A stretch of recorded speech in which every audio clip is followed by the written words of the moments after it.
So we're looking at a T6 all-wheel drive version, V90 Cross Country, which means it is actually lifted. It's 8.3 inches of ground clearance. You'll see it's got the mud flaps. It has rails here for a roof rack, and it's quite the looking stunner, kind of interesting color. Yeah, it blends in with the lake.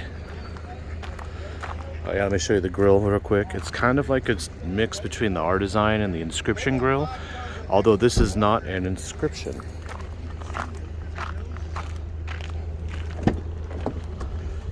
This is actually the lounge package. You can see right there, lounge package, which gives it the same features as an inscription. And then it also has Bowers of Wilkins, an air suspension, 20-inch wheels. So it stickers out at $67,000. Fuel economy is decent, although I didn't get that fuel economy, but I drive it pretty hard. And it's actually made in Sweden, which is really nice. The transmission is Japan because it's Aisin, which is owned 30% by Toyota. So let's talk about reliability real quick. All right, now let me show you something else. None of you have ever asked what Volvo actually means, but it means Latin for I roll. And boy, are they on a roll. Let me just show you what I mean here. Power tailgate, power thing. Let's put my glasses down and show you this. So April was their best in the company's history. So 11,036 cars sold. And then if we look at the V90 Cross Country, they sold 40 in April. They sold 30 in April of last year. And they've sold 241 year to date this year versus 190 in 2020. Now, the rarer car is the V90, which is the non-lifted version, the one that you can get in Inscription or Momentum or R Design. They sold 21 in April this year, but 8 in April of 2020. So 104 so far this year and 33 at this point last year. 33 in 4 months. Wow. So when they say I roll, they really mean it. I had an S60. I currently have an S90. And all you can see, except for the V60, their sales are up. And they've only been down 7 units. So 7 units makes a 17.9% difference, which is pretty big. XC90 is their most popular. That has a 10.2 inch ground clearance, I think, and a third row. So we'll get back here for a second. You'll see we have this cargo cover. If we remove it, underneath it you'll just see a storage piece. There are no seats back here, but you can fold the middle row down, or back seats down. There's no middle row because there's no third row. Because people ride around on. And then you look in here and you go, hey, I have sunshades. Hey, I have panoramic roof. And then, hey, I have booster seats. So this car is basically equipped and ready to roll for quite a while. This is not something you would lease. This is something you would actually just purchase. So this interior is not actually black. It looks black, but when you have it in the right light, which is not this light, you'll see that it's kind of like a bluish kind of gray, and it almost matches the exterior of the vehicle. So what I'll do is hop in the driver's seat, we'll drive it around, and I'll show you what I mean.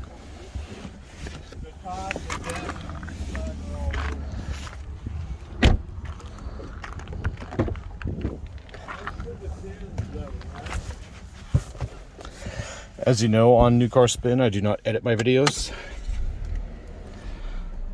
I keep it real. This is how everything loads. Some people complain about this screen. They love it in the Teslas, but for some reason they don't like it in the Volvo. They say, oh, it's a lag, it's a delay. Well, they've improved it in 2020, and for 2021, it's still the same. But in some of their 2021 models, like the XC40, it's actually Android based, which isn't as functional as this one. Let me go ahead and pause that there. Don't want YouTube flagging my music and copywriting it and then making me get demonetized. I obviously don't do this for free. I don't expect you guys to pay for these videos, but you know, obviously the advertisers do. So, all right, something I noticed here is the speaker grill is the same, but if you look in there, the color of the cone on that speaker is like white. And I have a 2020 S90, and I think my cone color is like a gold. I'm not too sure, I don't remember though. I haven't driven in a while, but I think for 2021, there are some updates to the Bowers & Wilkins stereo. They've actually added, here if we go to sound experience, they've added Jazz Club, so it replicates the Nefertiti Club in Gothenburg. They still have the Gothenburg Concert Hall, which is great, and then Studio obviously gives you the ability to control which way you want to focus the sound, and then we have our surround sound. And also, if we go to sound settings, you'll see that we have an equalizer, and we have presets, and then we can also do our own settings. So the Bowers & Wilkins system is the way to go.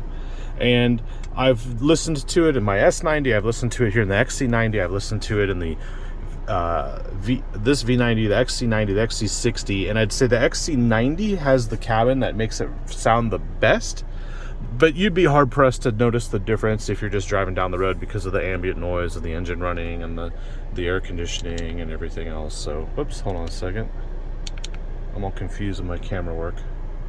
All right, so we are at a lake. There's a bunch of pretend macho burly people here, all riding their bikes and stuff. This is kind of the perfect car because it's a lower roof line than an SUV, so you don't have to reach as far up to put your bike on the bike rack. Of course, if you're a real athlete, you'd just ride here. Oh, I gotta watch out for the ducks. Now, we do have an air suspension, but there's no way to control the ride height with that. We have a drive mode instead, and with the drive mode, we could go off-road, and what that'll do is it'll raise the vehicle, I think, or is it just leveling the vehicle? It's not like you'd expect, or what I would think about in the Audi Allroad from back in the day. And the off-road mode only lasts for up to 20 miles an hour. But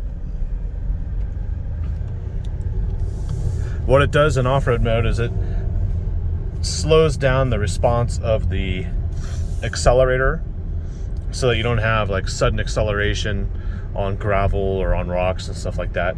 And then it disables automatically when you hit a certain speed. So let's just look at these geniuses. Anyway, what we have here is a very capable vehicle that's good for people who have this kind of lifestyle, and it's actually quite a rare vehicle. And this brings upon a little conversation I've had with somebody in the past. If you look around in the parking lots of today, you'll see like RAV4s and CRVs and just a bunch of little, what do they call them, crossover utility vehicles. 10 years from now, no one's going to be buying those vehicles used and want to mod them. I mean, there's not much you can do with those vehicles except throw them away. And then you're going to see this huge surge and need and want for wagons, because you can tune wagons, you can do all sorts of stuff, and they're still pretty cool looking, and they're basically more functional than an SUV. But I'll explain that right now. Actually, more functional than SUV, meaning that you don't have this high center of gravity. You don't have a huge side profile, so that if you get crosswinds and stuff, you're not being blown around all the time. You're much lower to the ground, and the car's more of a stable ride. But you know, you're not gonna see much on the market as far as wagons, and that brings me to the next question: is why do they call these things wagons? You know, it's not a station wagon. I don't understand where the word station comes from in station wagon, but that sounds very 70s, very, I don't know, terrible. Let's just call this thing a wagon. and meaning that is a low SUV, maybe just, you know, they have shooting brake for the two-door version. I think we need to call this something different. Let's call it, I don't know, slung or whatever. I like how the cyclists don't stop at stop signs at all. Yeah, so what we have is a supercharged, turbocharged 4-cylinder engine in here. It's 2 liters, and it's an 8-speed automatic transmission that powers the front and the rear wheels. And based on that, what I will tell you is seeing more stop sign runners. They really need to enforce it around here. So we haven't gone over 25 miles an hour, so we're still in off-road mode. But what I will do is I will pull this thing off to the side, and view up here is pretty good. It is Memorial Day weekend, so it's slightly crazy. The flowers are blooming, so my allergies are slightly distracting me. But I'm not on any allergy meds, so I still have my wits about me. All right. Heated, cooled, and massage seats. Heated steering wheel, and for the passenger, heated and cooled as well. Rear passengers actually get heated rear seats. Let me pop the hood here. Let me find the thing. Wow, it's buried down there. Let's see. Well, where is it?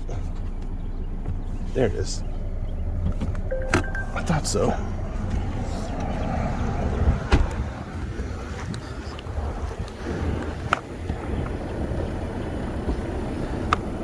Oh, wow. This is never working right on camera.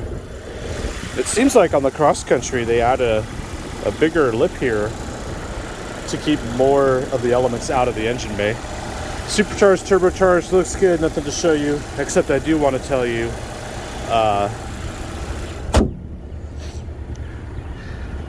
this is probably the slowest of the T6 Volvos I've driven, and you can improve that if you get the Polestar tune. Now, Polestar is their kind of like sports division, and Polestar is also their electric vehicle company.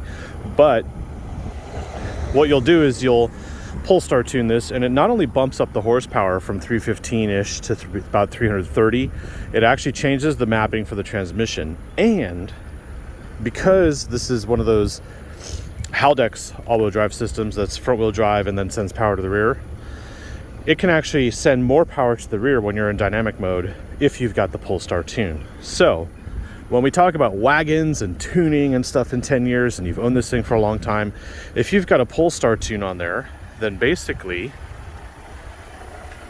you have the best of both worlds. You have a tuned wagon, all-wheel drive, and it's going to be probably more desirable than a regular SUV, because SUVs just get beaten up and destroyed anyway, and they never get taken off-road either, if you ask me. So let's hit the road. We're on Scorpion Zero tires here. Definitely different than your casual V90.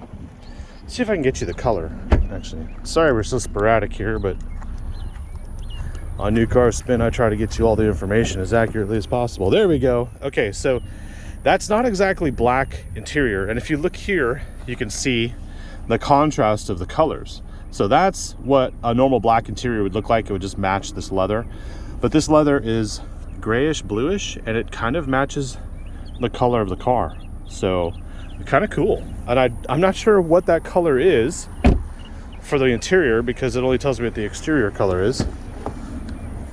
If we look right here,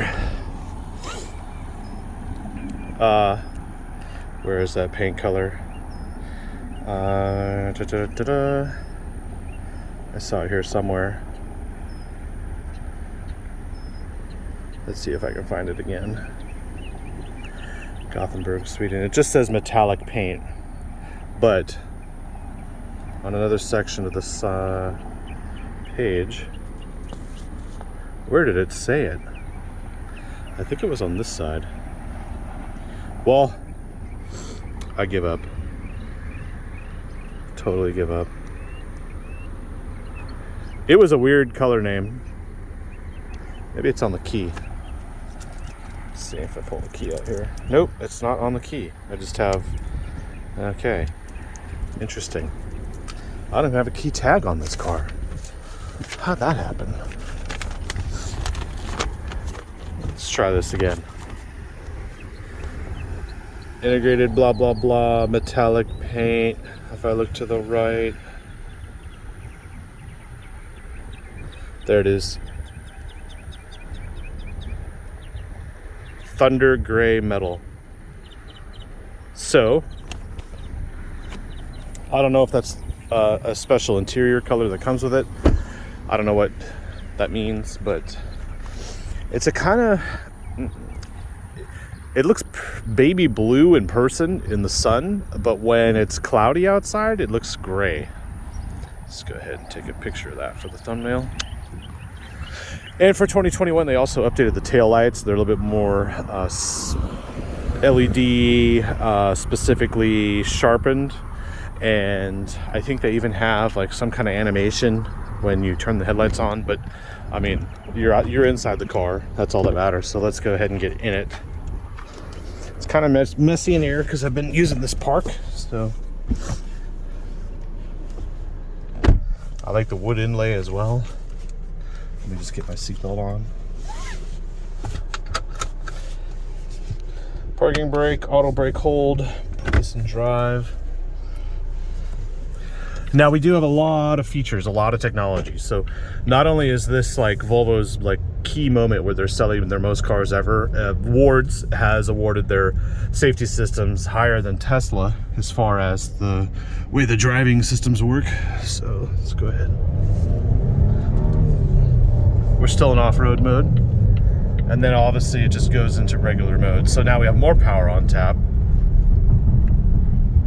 Make a right. And so driving on these roads in regular mode, it's known as comfort mode. We have plenty of power. We have all-wheel drive. Steering is great. And if we wanted to have more of a sporty experience, we just push down on here. And then we go to dynamic. And now everything stiffens up. The shifts are crisper, they go longer on the rev range. The electronic systems all go on more of a high alert. And so now we are in a sporty mode. So I've used it for having it pull up more power when I get off the line. And this is what I want to talk about. I think the only downside of this V6 XC, what are we in? This V90 Cross Country. The only downside here is that it is a little slower than the other vehicles I've driven from Volvo. And you can easily get a Polestar tune from the dealer at any time. And what that Polestar tune will do is it will if you get it after you purchase the vehicle, it's an accessory. You can try it out for 30 days. If you don't like it, you get all your money back. If you keep it, it actually does not void your car warranty. So you can buy one of these brand new and then Polestar tune it like 2 months later. You decide, hey, I want more power, I want to try that tune. And essentially you have more of a rocket and it won't void the warranty. And that's really hard to say for a lot of manufacturers that are out there. I think Volvo is the only one where you can have a software tune and it doesn't actually change any of the emissions or the fuel economy of the vehicle. So it increases the power, it changes the transmission mapping and sends more power to the rear wheels in dynamic mode, and you've got more of a rocket wagon, I guess. So in general, the XC90, which is their big SUV, is only a choice if you really need a third row, although I don't see many people using a third row. The V90 is great if you just want a wagon, and then the V90 Cross Country, which is this one, is great if you like to off-road or you think about that Subaru Outback right there, which has a little bit more ground clearance than this.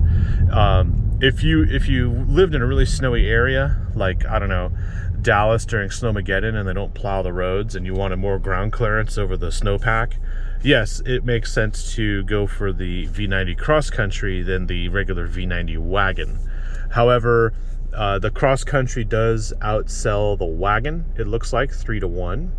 And if you were to go for the V90 wagon and Polestar tune that, you'd have the choice of Inscription or R-Design. And I think here on the Cross Country, it's just in one flavor, which is Cross Country, and then you have to add that lounge package to make it feel like an Inscription. But there's no like R-Design version of the Cross Country, if that makes any sense.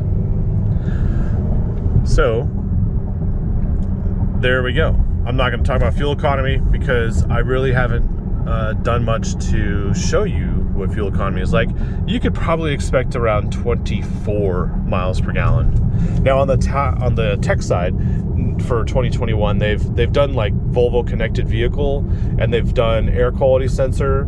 So this will measure the particulate matter in the air and will give you a reading. The air inside the cabin.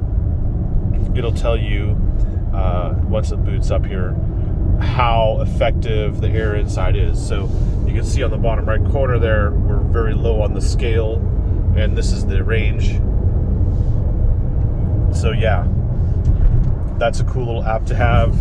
And then if we go to this side, you'll see we have, yes, cross traffic alert, which is for when you're backing up. It'll brake the vehicle. We have lane keeping, which is great because even when you don't have cruise on or anything, it's always keeping you in your lane. And then we have auto stop start, and when you've disabled that, it stays disabled. It doesn't reset when you get back in the vehicle. Really rare these days. Most German vehicle manufacturers will have it reset every time you get back in, so it's nice that the Volvo doesn't reset.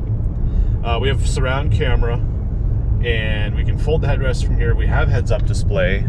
I can't really see it well with my polarized glasses, but you can see it's right there. And it will show the navigation cues and things like that. We have a wireless phone charger. Okay, so that for 2021 they put right there. So they moved the cigarette lighter port to here. Whoops! I just hit. Accidentally bumped into the pause play button. Then we have blind spot, we have heads-up display, roadside information, connected safety. So that is actually new for 2021. That is vehicle-to-vehicle communications. So if another Volvo within a radius experienced black ice, or somehow their hazards have come on, maybe they were in a car accident, you'll get a warning on here, and I think it even shows up on your map about areas where you're approaching where there might be some danger, you know, as far as like inclement weather style danger.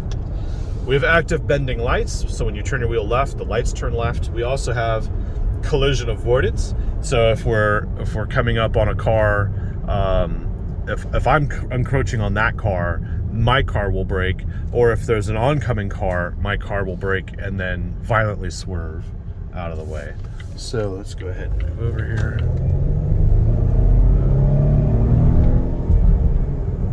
So we're just in comfort mode. We're actually in dynamic mode. Okay, so I wasn't actually flooring it, which is why it was like, why is it holding the gears longer? We have regular cruise control, but we also have radar cruise, which is enabled here.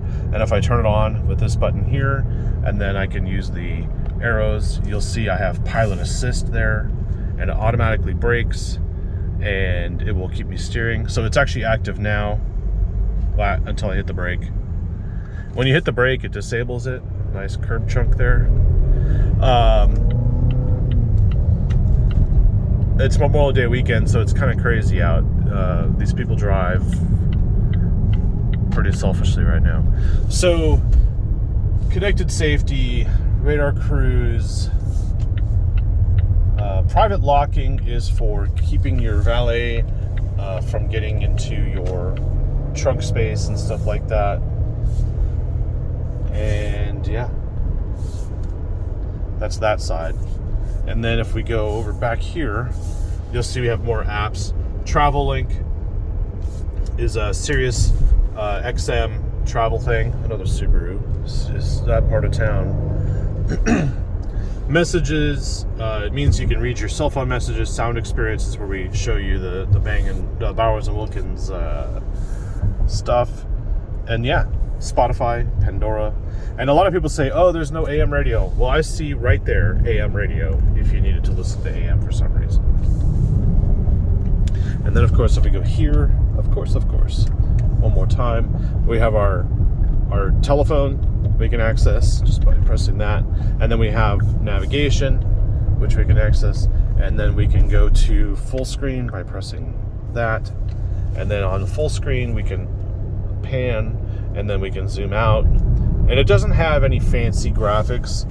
It's very simple. I think it's more or less like less distracting when it's like this. I have owned an Audi with that. I've owned several Audis that had the Google Earth satellite view, and that's handy when you're stuck on a bad road or something, and you want to see like what alley you can cut through. If there's anything cut off, your satellite view helps you with that. But here, you see we have the redundant display on there, and you can't zoom in or out on the map display in the instrument cluster.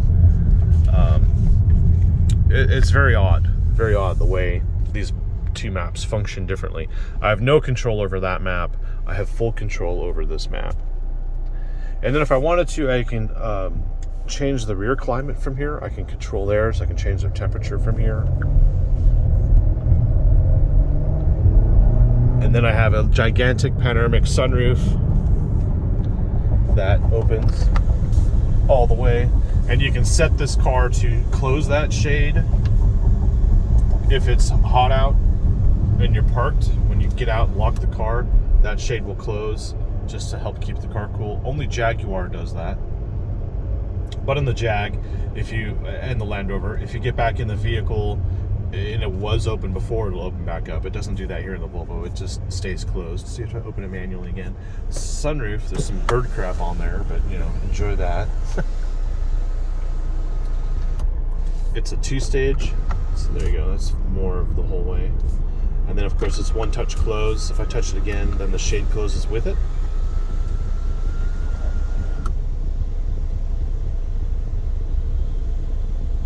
Big shade. And then you'll see the mirror is frameless, not beveled. This is a very clean looking mirror. And yeah, so you've got your V90 or your S90 or your XC90 interior in here. I like the wagon interior a little bit better than the SUV interior, because on the SUV you feel a little bit high up, and here in the wagon I feel below the dash. I like to feel lower in the vehicle than on up top and riding and looking down all the time. I want to feel like I'm inside, and here in the wagon that's exactly what happens. I feel like I'm riding inside. I mean, if we look at just, I don't know if you can see this, but if I put my arm out, I'm kind of in line. My shoulder is in line with the cowling for the instrument cluster, and it's just a good feel in here. Whereas in the SUV, you'd have more of an angle on everything, and it would be a little bit different inside, but not much. The room wise, this is the 90, so it's the biggest one they make for now. What I don't have in here, I don't have power side sunshades for the back doors. I have that in my S90, but not here in the V90. I also don't have a power shade for the back window on the tailgate, which I think you can get on an Audi all-road, but I'm not sure if it's manual or automatic. So there are things in here that are missing compared to like the S90 sedan, but that's more of a luxury sedan. This is more of a luxury wagon with a sporty kick to it, although this is more of an inscription version. I guess if you wanted a sporty wagon, you have to get the V90 R-Design. Polestar tune it, and then you'll be sitting on a unicorn, because they make 30% fewer. Wow. So the R-Design wagon, R-Design V90, is probably the rarest Volvo ever, because most people are going to go for the inscription if they get a V90, and if you're going to get a wagon, most people are going to get this Cross Country, And so if you get the V90R design, which you have to order all the wagons. Maybe not the cross countries, but most of the V90s, even the V60s, you order it. You don't just walk in and buy one. So order a 2021 or newer V90R design and pull start tune it and thank me later. Nothing wrong with this cross country. It's just that I'm not any of the kind of people that drive a Subaru or any of that kind of stuff. I'd rather have more of a highway bomber than an off-roader kind of quasi thing. And if I really wanted to go off-roading, I'd get the higher ground clearance XC90 and I'd get it in a T8. I don't think you can get a T8 cross country either. So, hope that was useful. I've been enjoying this vehicle, although I have plenty of vehicles to drive this week. I do appreciate Volvo supplying this car to me, and I'm going to have a great weekend. I hope you do too. Chill, relax, barbecue, smoke cigars, do whatever. And, or don't do anything. I don't care. But definitely enjoy everything you can. This thing's great in the corners too. It's pretty tight, very level, because it's got that air suspension leveling everything out. And as far as road noise, these tires and this lift, I think, make this a little noisier than my S90 is. I don't have any measurements. I can just tell you based on my ears telling me this.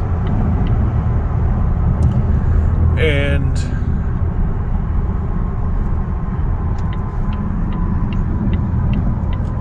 I don't know if I want to do a road trip in this because it's Memorial Day weekend and only a nut job takes a road trip on Memorial Day weekend. I don't want to be wasting my time in traffic. I'd rather be hanging out with friends and stuff. So, Subaru. See that? What I mean by the tuners 10 years from now will be tuning cool stuff. Imagine, Cobb. Oh man. That's serious right there. 4 tailpipes.